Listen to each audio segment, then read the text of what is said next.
Hey, hey, hey, hey, happy Monday, everyone. Happy Monday.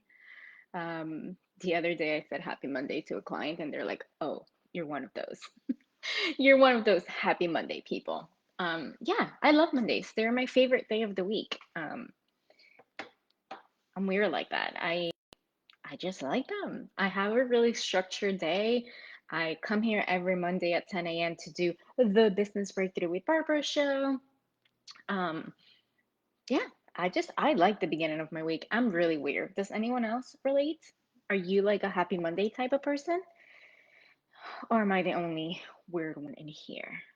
My client was like, mm, too much, too much on Mondays. Anyway, I hope you guys are ready for another episode of the Business Breakthrough with Barbara show. We're going to talk about how to love selling even if you hate it. Okay. Sales are the fuel to your business. They are pretty much what says your business is successful or is not successful. Okay. It's a really, the language of business is very numerical, it's very metric based, it's not that much emotion involved with it. And selling and learning how to sell from a confidence place, it's such a big part of growing a successful coaching business. But after doing this for over 6 years and coaching a ton of women through this, and also going through my own stuff when I first started my business around sales, I know that it's not the most natural thing.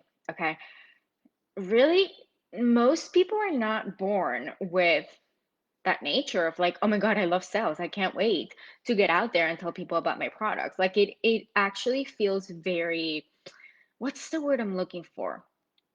Unnatural. Like it feels like something that you have to work on. And because it is something that we all have to work on. We have to learn, we have to master. It's something new, it's something we've never done before. Even if we've sold in the past, let's say you come from a corporate career where sales was your thing, you're still not selling yourself. So coaching is such a different thing where it's like, even if you're selling something, you're selling a cable, right? Or a phone. So like if someone says no to that, okay, whatever. It's the cable that they said no to. But when you come into this online world, you now have to promote yourself and your services and your brand and what you offer to people, which is a very vulnerable thing to do because anything that comes up from that, we can take it very, very personal. Okay. So it makes total sense why sales is such a stumbling block for so many people.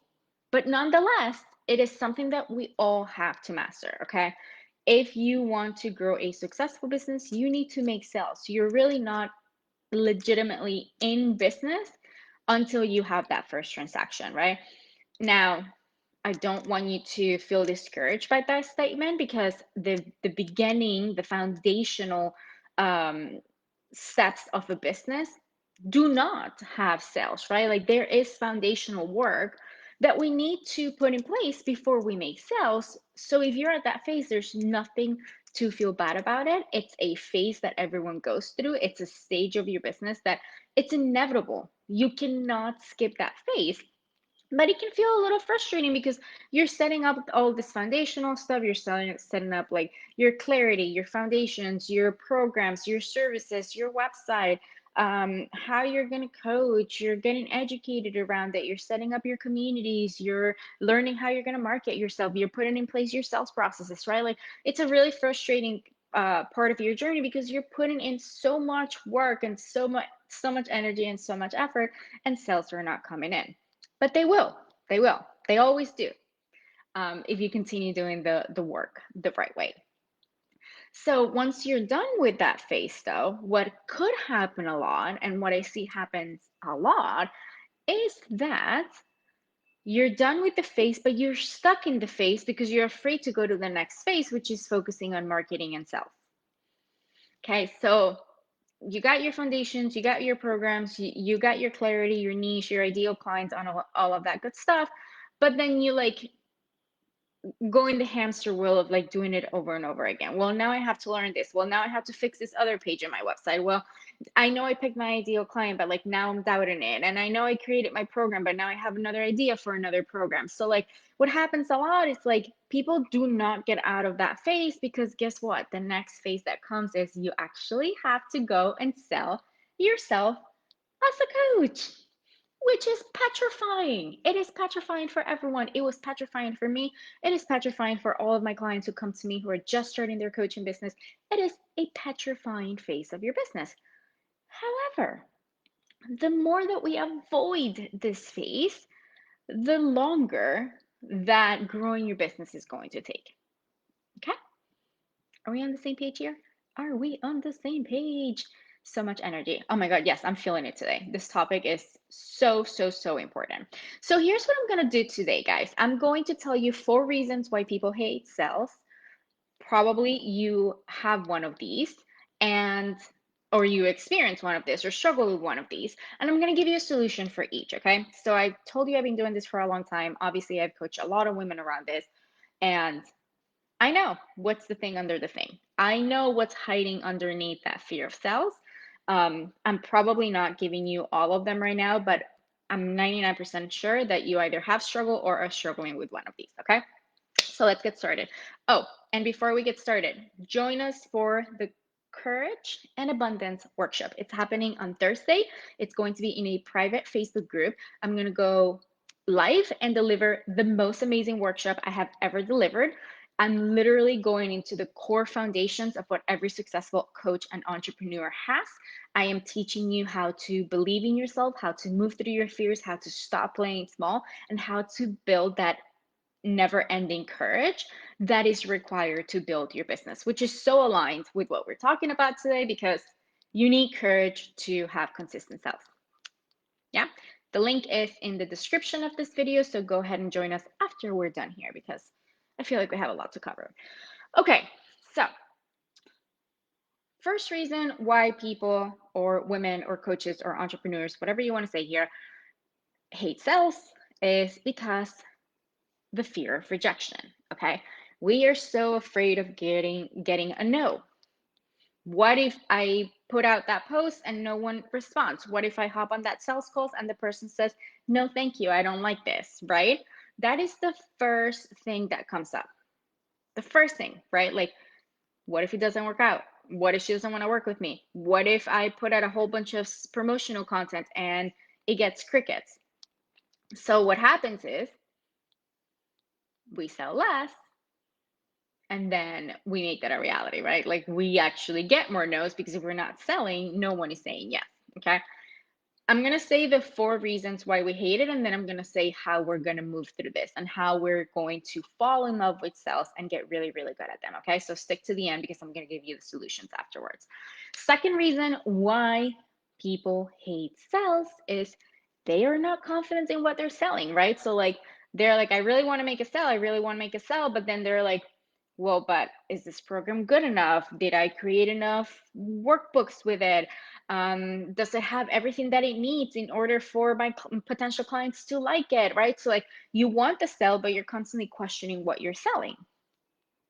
Okay, that's reason number 2.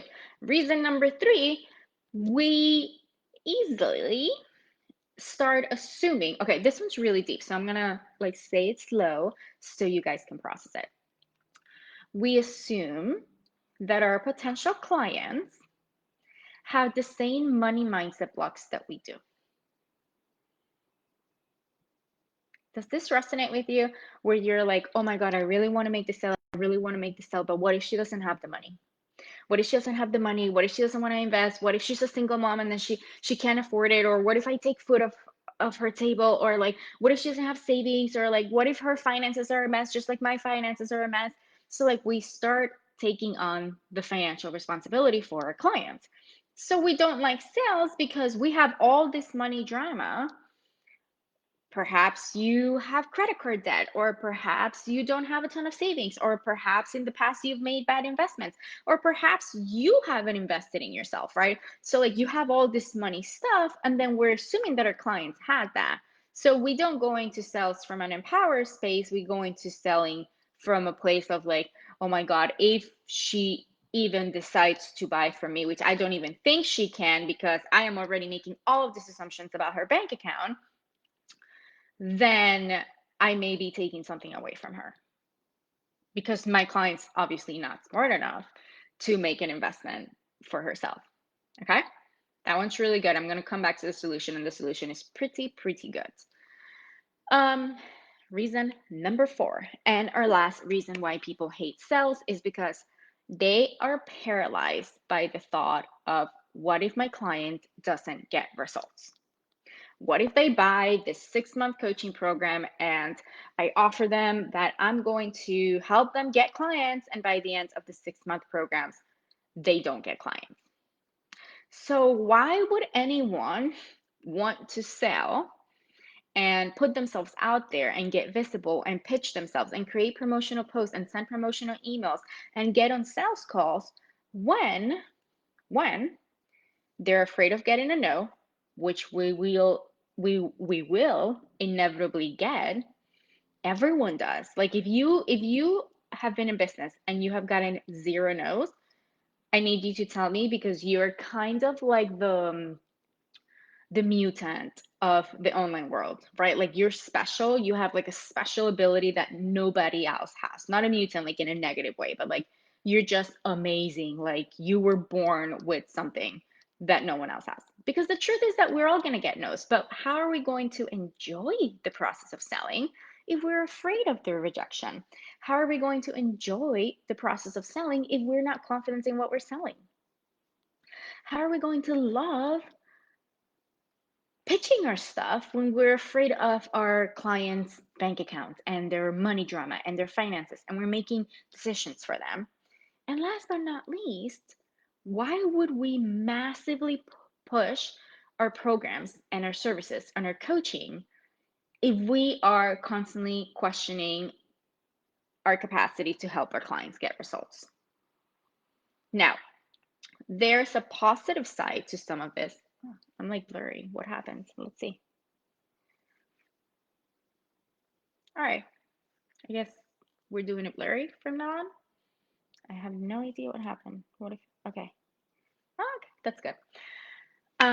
There's a solution for each of this, and there's also beauty to each of this. If you've struggled with any of them, guys, if you're like, oh my God, yes, I have experienced that, or I have thought that, or I have felt that, that really also means that you're a good coach, right? Like you care about your clients, you're empathic, you're giving, you want to make sure that you provide them with what they need. You want to make sure, like, you're not a someone that's going to like scam people, right? Because although these are thoughts and um,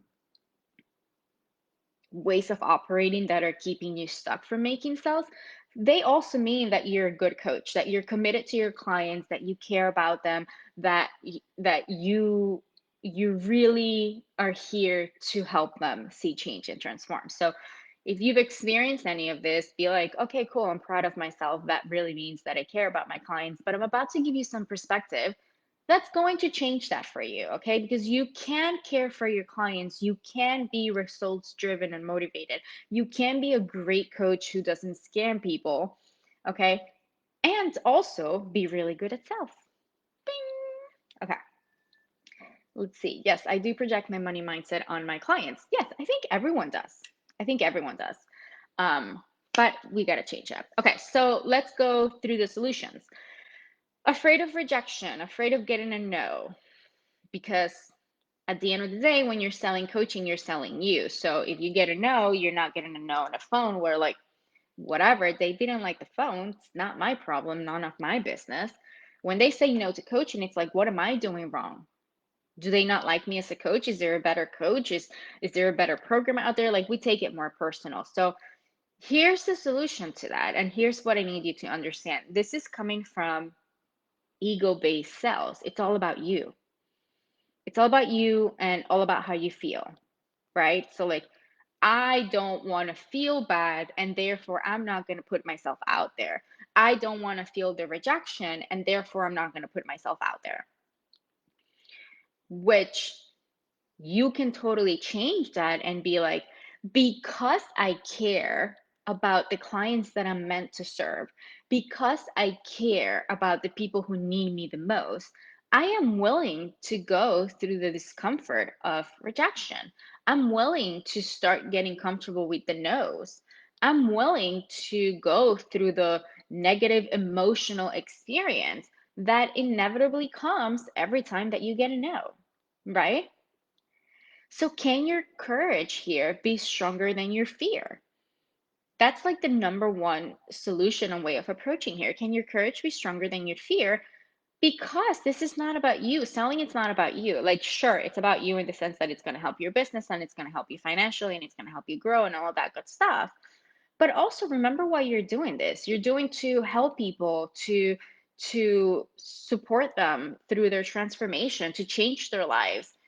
So inevitably, you're going to have to come from a grander place of service and be like, hey, you know what? I'm going to get the no. It feels really uncomfortable. And I'm willing to go through that discomfort, right? I'm willing to have more courage than fear so that I can serve the people that I'm meant to serve. Yeah. Let me know how you guys are feeling about each of them, or let me know which one resonates with you the most. So let's go to number 2. You're not confident in what you're selling. This one's easy. This one has an easy solution. Enhance your product or program.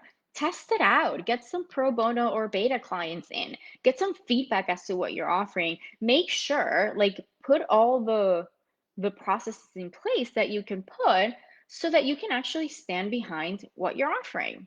So that you can fully be like, you know what, I really do believe in this. I really have tested it out. I really have tweaked it and added what it needed to be added so that it's a transformational experience. This one is really that simple.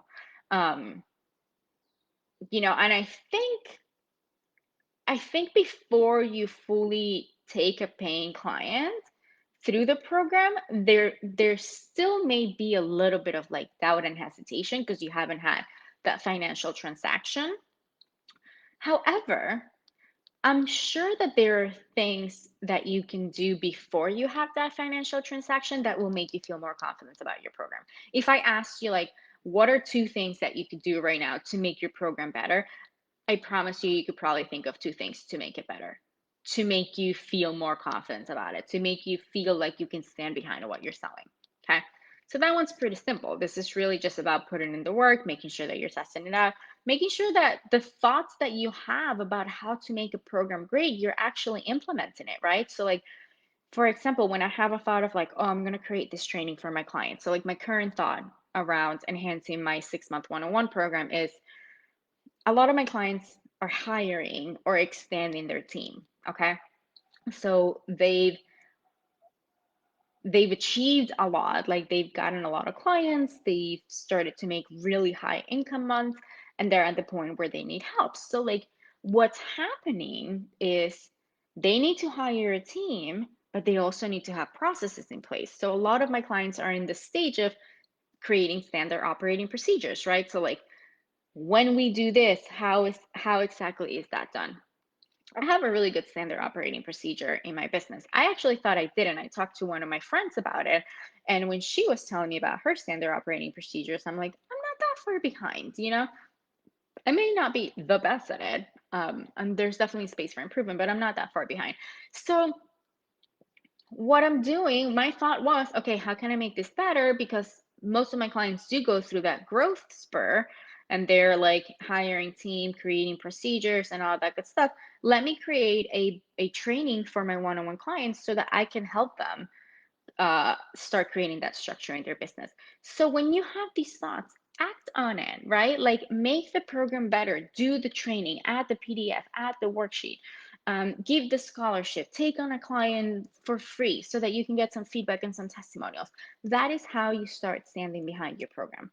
The perfect program doesn't come from one day to another. It comes from you testing it, tweaking it, and adding thoughts and ideas as they come up, right? Like, for those of you who think like, oh my God, I'm going to have the perfect program from day one, that's not how it works, right? You have your program, and then by going through it, you have different ideas.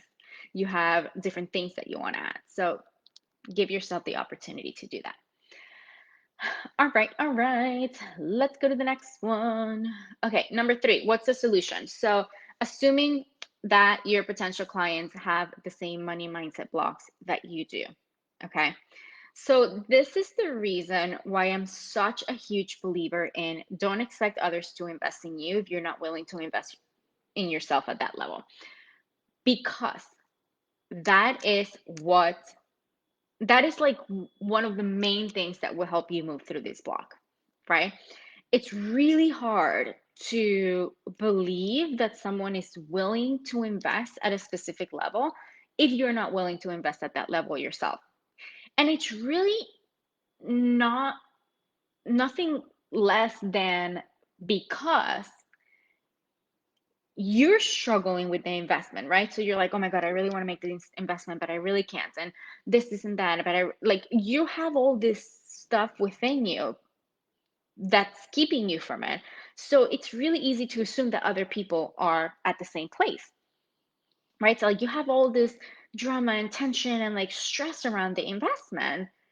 And then it's so easy to assume that the other person does. So I'm a huge believer of like invest in yourself if you want other people to invest in you. It's really, really simple. However, and this is a huge however, um, you can still, like, if you can work through your stuff and if you can implement what I'm about to show you, you can still make sales and generate an income and book clients even before you invest, right? Like that is still a possibility.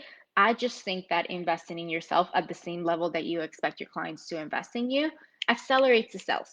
I don't know if you guys have ever had the experience of like you make an investment and then right away like something comes back in return. I feel like that happens to me every single time I invest. It's just like an energetic shift where it's like cool. I gave this. I'm confident in my capacity to find the money, to manage myself, to move through the discomfort, to do something that's scary and uncomfortable. So automatically, I'm like, this is possible, and other people can do it too, right?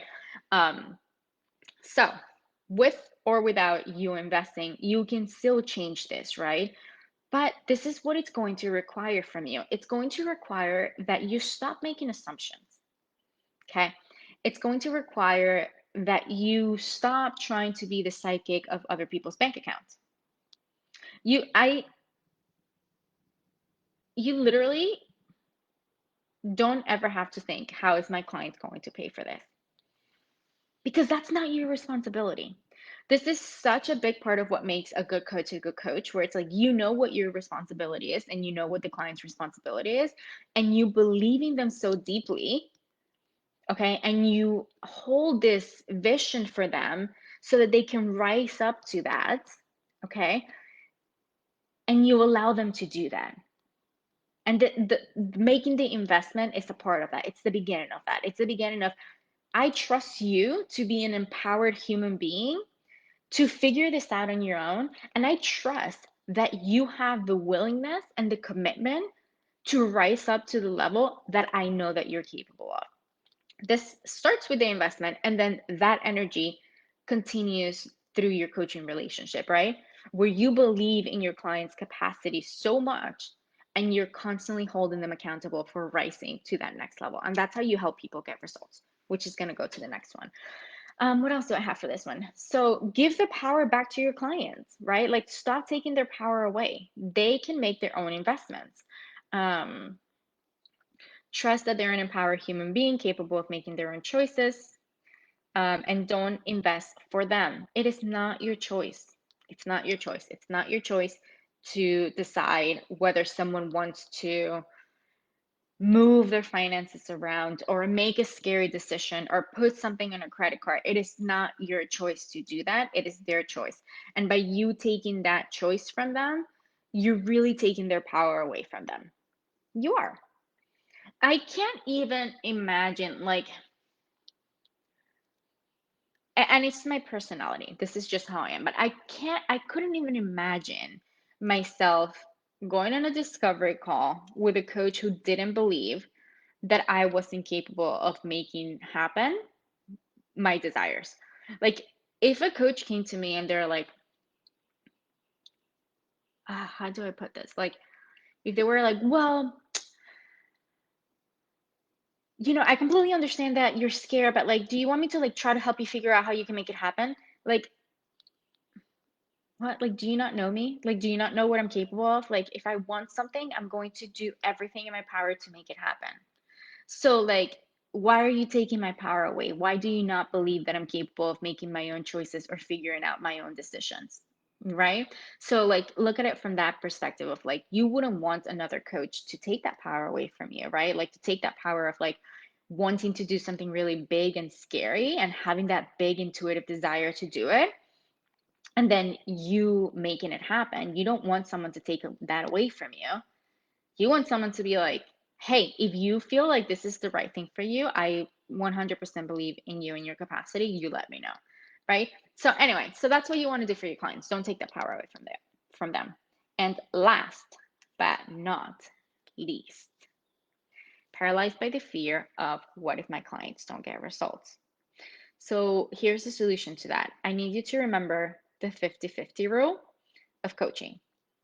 There is only 50% that you can do in this relationship. Your client is responsible for the other 50%. If your client is not showing up for that 50%, then it's really hard for your client to get the results. Okay. It's in any service based industry, it is typically a 50-50%. Think about anything. Let's pretend you're a massage therapist. You can give your client a massage. I never say it right. Um, every week. Every week your client can get a massage and they can feel better after they get off, right? But if then they go and they lift up heavy things and then they don't take care of themselves, so they gain a lot of weight, or they live a sedentary lifestyle, or they're constantly sitting down, or they never walk or move their muscles or whatever, there's really only so much that you could do, right? Is this making sense? Please drop me an emoji or let me know if this is making sense. If you're a doctor and you're like, hey, this is what's going on. This is what I think the solution is. I'm going to need you to go for a walk every day, and I'm going to need you to take these vitamins every day, and I may need you to take high blood pressure medication. I don't know, whatever the doctor says. And you're like, yeah, cool. I got it. And then you go home and you eat an entire bag of chocolates. You never go for the walk that they told you to go for. And you just don't take your medicine because you forget and you don't put an alarm on to remember, guess what? You may not get better. What's another service-based industry? I want to give you another example. Um,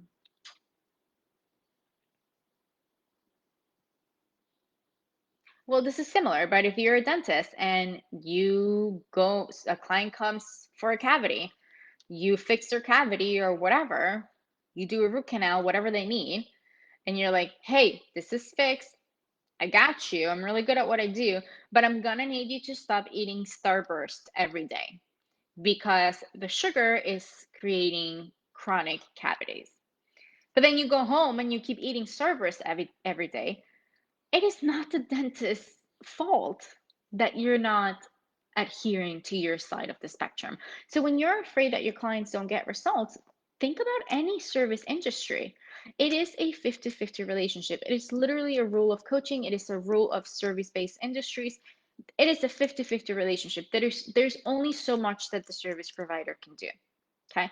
Now, with that said, the next thing is also don't promise results that you can't give, right? So like a doctor is not going to promise crazy, well, depends on the doctor. I'm sure there's some horror stories um here, but like they're probably not going to offer a cure to something that they don't know how to cure, right? Just like a dentist may, like, they're not going to say like you're never going to get a cavity again. Does that make sense? Just like a massage therapist is not going to say like you're going to be totally fine forever and ever after you get this massage, right? Like, do not promise results that you can't offer, and always add the layer of potential results. This is the potential of what could happen if we work together and you put in the work. Okay. So I think a lot of times when people decide not to invest in something, they may say it's time, they may say it's money, but a lot of times it goes back to like Do you trust yourself enough to do this part of the work? Because if you're not committed to doing this part of the work, if at any point you don't trust that you will show up for it and you will show up for the experience, you're probably subconsciously going to want to back out from the investment.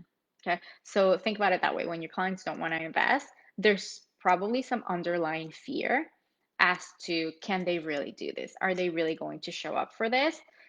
Especially if they've already invested in the past and they haven't done the work that needed to be done. Um, and the next thing is, become the most masterful coach or service provider that you can ever become.